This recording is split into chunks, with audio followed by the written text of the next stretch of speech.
The flight attendant's smile was practiced and cold. "Ma'am, I'm going to need you to gather your belongings and move to your assigned seat in economy." Sarah Mitchell looked up from her book, confused. "I'm sorry." "What?" "This is my seat. 3A.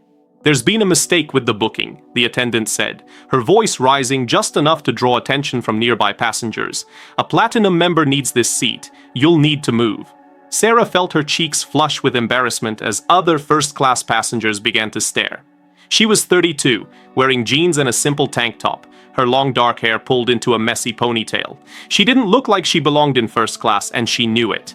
The ticket had been a gift from her brother, who'd insisted she uses miles for this trip home to Seattle. "But I have a boarding pass for this seat," Sarah protested quietly, not wanting to cause a scene. "Ma'am, please don't make this difficult."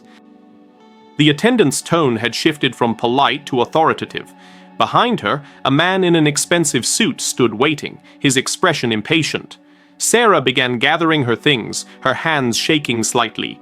The familiar feeling of being invisible, of not mattering, washed over her.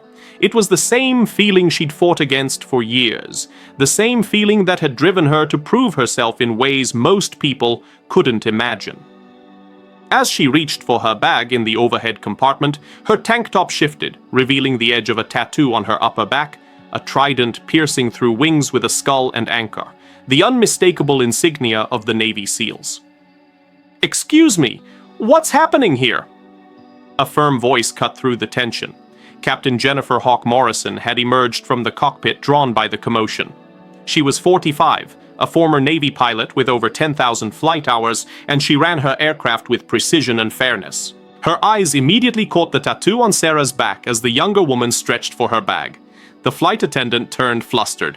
"Captain, just a seating issue. A platinum member needs—" I asked. "What's happening?"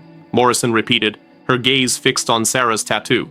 She'd seen enough of those insignias during her year's flying support missions to know exactly what it meant. More importantly, she knew that women didn't get those tattoos casually. Women didn't get them at all unless they de-earned them in ways that defied every odds stacked against them.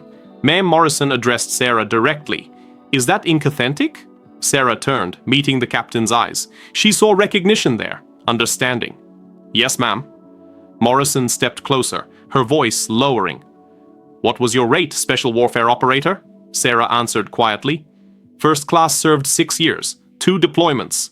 The captain's expression shifted into something like awe mixed with fury. Sarah Mitchell was one of the first women to complete Buddhist training after the combat exclusion was lifted. Morrison knew the statistics. The failure rate for men was over 75%. For women, the physical and psychological barriers were exponentially higher, not because of ability, but because of culture, expectation, and the weight of representing an entire gender. Morrison turned to the flight attendant, her voice sharp as steel. "This passenger will be staying in seat 3A, but Captain, the Platinum member can sit in 3B or economy or on the wing for all I care." Morrison snapped. "This woman has earned the right to sit anywhere she damn well pleases on this aircraft." The man in the expensive suit started to protest. "Now wait just a minute. I paid for that seat." Morrison fixed him with a stare that had once made cocky fighter pilots reconsider their life choices. "Sir, this woman spent years protecting your right to complain about airplane seats. She's completed training that would break most men in the first week. She's seen things and done things that ensure you can fly safely today. So you'll sit in 3B, or I'll be happy to have you rebooked on a later flight." The man's face reddened, but he grabbed his bag and moved one seat over without another word. Morrison waited until Sarah had settled back into her seat before leaning down. "What they don't tell you is that the hardest part isn't the training." Sarah looked up surprised. "No, it's coming home," Morrison said softly. "It's living in a world that does understand what you've done or who you've become. It has people who look at you and see what you're wearing instead of what you've earned." She paused. "I was Navy. I know what it costs."